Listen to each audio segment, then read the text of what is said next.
Hi, my name is Matt and I'm going to show you how to make a Strawsophone. For this, you'll need a drinking straw, like this one, and a pair of scissors.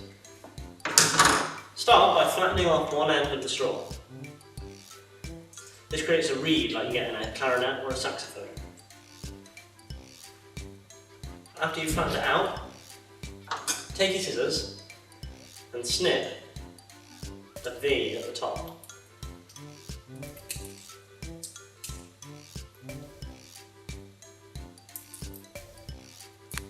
Just like that.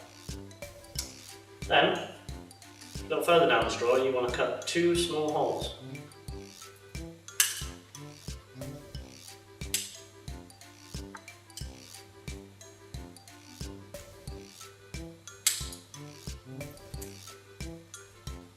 Now it's ready to play, so use your fingers to cover the holes and blow.